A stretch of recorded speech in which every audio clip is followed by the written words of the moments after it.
Sinepju graudiņš, vārds katrai dienai. Dieva labvēlības plūdi. Šodienas rakstu vieta.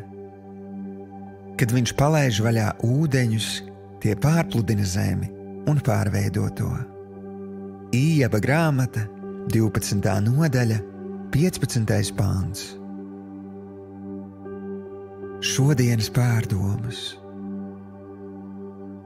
Reizēm, īpaši pavasaros, ziņās uzzinām par plūdu tuvošanos.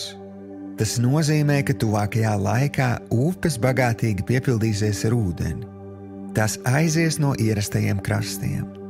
Tās pārpludinās plašas teritorijas un pārveidos tās.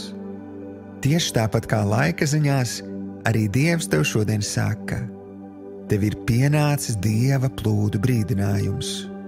Apstākļi ir nobrieduši. Tu esi pagodinājis Dievu. Tu esi bijis uzticīgs.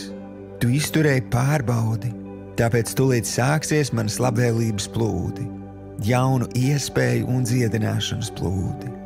Mana svētība tevi piepildīs pāri plūstošā mērā. Šodien sagatavojies, kļūsti gaidošs, lūkojies pēc viņa pārdabiskās žēlastības plūdiem. Kad Dievs atraisa savus debesu svētību plūdus, nekas to nespēja apturēt. Šodienas lūkšana. Tēvs, patiesi, tu esi mans kungs un mans labais gans. Paldies, ka tu ļoti pacietīgi esi strādājis pie manis, lai es būtu gatavs tavas neizmērojamās žēlastības plūdiem, kas jau steidzas pārpludināt katru, kas paļaujas uz tevi.